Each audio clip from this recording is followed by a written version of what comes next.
28 رجب 60 ہجری کی رات امام حسین علیہ السلام روضہ رسول پر آئے۔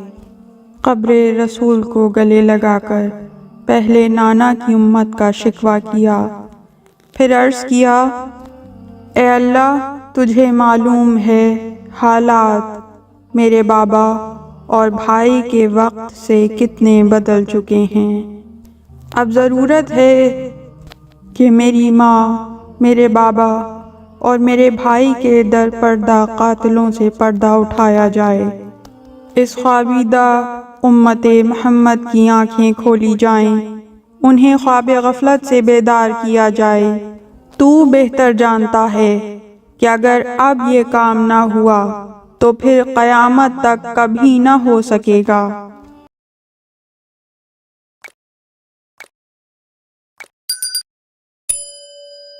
1,24,000 نبی اور ان کی محنت تا قیامت تاریکی کی گرد میں دب کر رہ جائے گی۔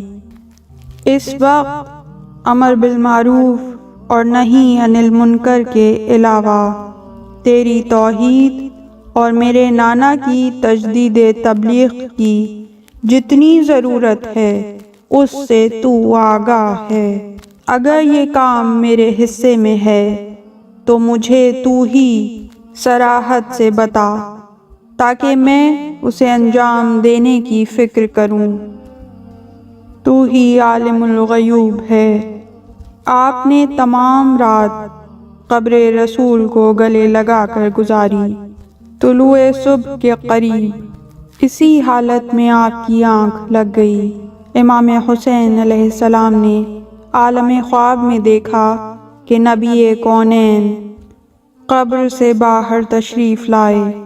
انہوں نے آپ کو سینے سے لگایا، پہلے منہ چوما، پھر گلے کا بوسہ لیا اور فرمایا، حسین بیٹے رو نہیں، میں تو بچپنے میں بھی تیرا گریہ برداشت نہ کر سکتا تھا، اب مجھ سے تیری آنکھوں میں آنسو کیسے دیکھے جائیں گے؟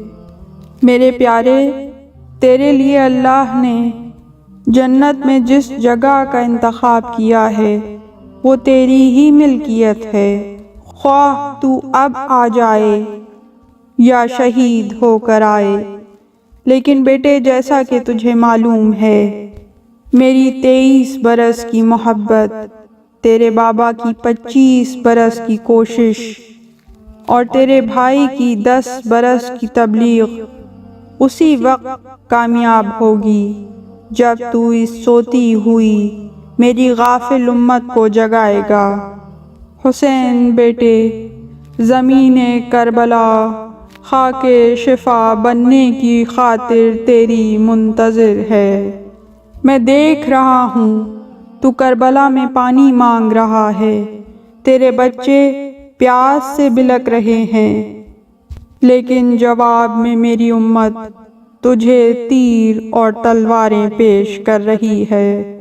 میرے بچے، اللہ تمہارے ظالموں کو میری شفاعت نصیب نہ کرے گا۔ تیری ماں، تیرا باپ، تیرا بھائی جنت میں تیرے منتظر ہیں۔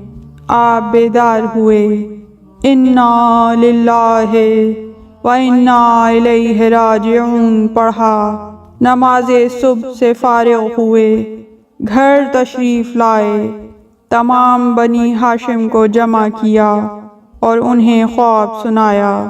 بنی ہاشم کے ہر گھر میں صف ماتم بچھ گئی۔ آپ سے محمد حنفیہ نے عرض کیا، آپ میرے بھائی بھی ہیں اور واجب الاطاعت امام بھی ہیں، میں خود کو اس قابل نہیں سمجھتا کہ آپ کو کوئی مشورہ دوں، صرف دل میں خواہش ہے، اگر اجازت دیں تو پوری کر لوں۔ امام حسین علیہ السلام نے فرمایا، بھیا ہر خواہش پوری کر لو۔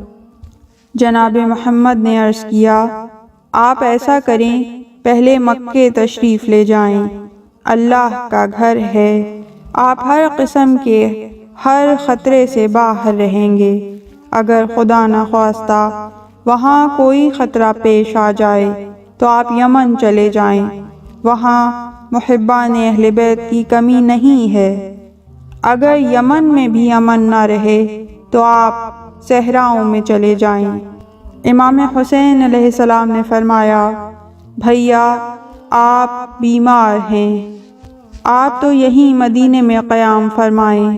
میں آپ کو مختصر سی بات بتا دوں کہ میں کسی قیمت پر یزید کی بیعت نہیں کروں گا، اور یزید کسی قیمت پر بیعت کے بغیر آرام سے نہ بیٹھے گا۔ اگر میں کسی پہاڑ کی غار میں بھی جا کر چھپ جاؤں تو وہ میری اس خاموشی کو بھی برداشت نہیں کرے گا، اور بنی امیہ مجھے قتل کیے بغیر نہ چھوڑیں گے۔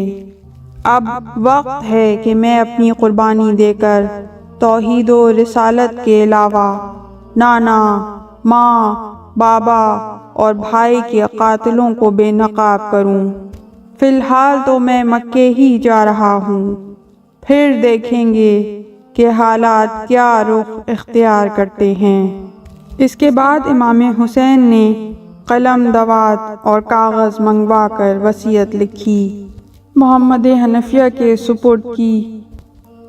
وصیت میں درج تھا، یہ وہ وصیت ہے جو حسین ابن علی و فاطمہ نے مدینے سے روانگی کے وقت محمد ابن حنفیہ اپنے بھائی سے کی ہے۔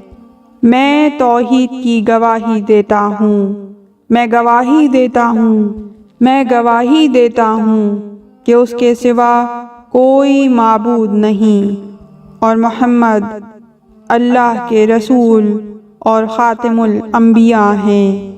جو کچھ وہ اللہ کی طرف سے لائے دین حق ہے، جنت حق ہے، جہنم حق ہے، قیامت حق ہے۔ اللہ قبروں میں سے ہر ایک کو اٹھا کر حساب و کتاب کے لیے محشور کرے گا۔ میں کسی تخریب کاری کی غرض سے مدینہ نہیں چھوڑ رہا، نہ میں کسی فتنہ و فساد کے ارادے سے مدینے سے باہر جا رہا ہوں۔ میرا مقصد صرف اور صرف اصلاح امت ہے، توحید و رسالت کا تحفظ ہے، امر بالمعروف اور نہی عن المنکر میرا نصب العین ہے۔ میں اپنے نانا، بابا اور بھائی کے نقش قدم پر چل کر زندگی گزارنا چاہتا ہوں۔ اگر لوگوں نے میری حق بات کو قبول کر لیا تو فبہا، ورنہ ہر مصیبت اور دکھ میں صبر کروں گا۔ اللہ میرے اور نانا کی امت کے مابین بہترین ثالث ہے، وہی فیصلہ فرمائے گا۔ یہ وصیت لکھ کر آپ نے سر بامہر کی اور جناب محمد کے سپرد کی اور اعلان کوچ کر دیا۔ جب ام المومنین ام سلمہ نے سنا تو آپ کو اپنے پاس بلا بھیجا۔ آپ تشریف لائے۔ بی بی نے فرمایا، بیٹے اور جس طرح بھی چاہو جاؤ، لیکن عراق نہ جانا۔ میں نے جس وقت سے سنا ہے آپ جا رہے ہیں، اسی وقت سے میرے دل میں ہول اٹھ رہے ہیں، اور آپ کے نانا کی ایک ایک بات یاد آ رہی ہے۔ عراق میں کربلا نامی ایک علاقہ ہے۔ نبی اکرم صلی اللہ علیہ وآلہ وسلم فرمایا کرتے تھے، میرا حسین کربلا میں بے یار و مددگار شہید ہوگا۔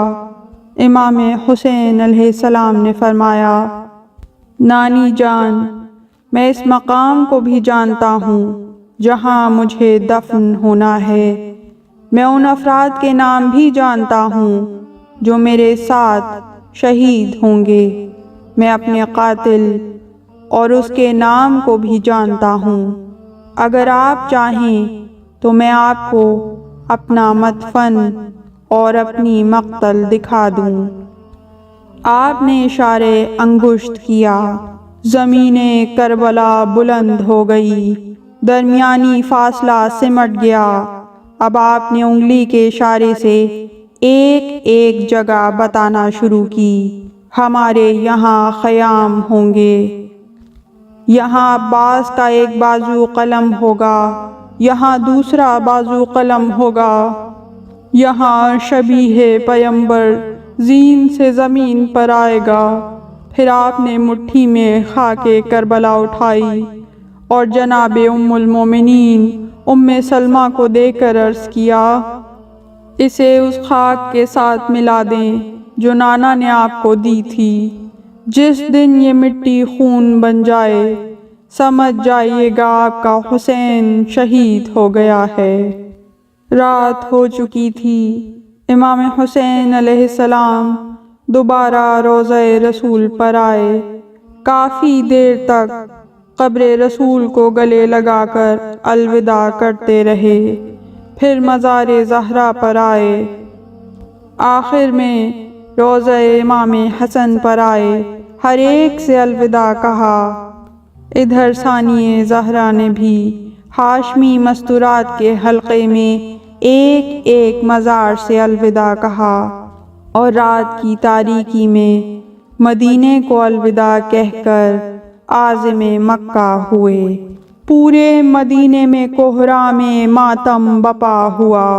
مورخین کے بقول شہادت رسول عالمین کے دن اور روانگی فرزند زہرا کے دن مدینے میں جتنا گریہ و ماتم ہوا نہ پہلے کبھی ہوا تھا اور نہ پھر کبھی ہوگا۔ انا للہ و انا الیہ راجعون، رضا بقضائہ و تسلیما لامرہ۔ اس طرح کی مزید تحقیقی، علمی اور تاریخی ویڈیوز دیکھنے کے لیے چینل کو سبسکرائب کیجیے اور بیل آئیکن پہ کلک کیجیے۔ ویڈیو کو لائک کریں اور کامنٹس کے ذریعے بتائیے کہ آپ کو ویڈیو کیسی لگی۔ اگلی ویڈیو تک کے لیے خدا نگہدار۔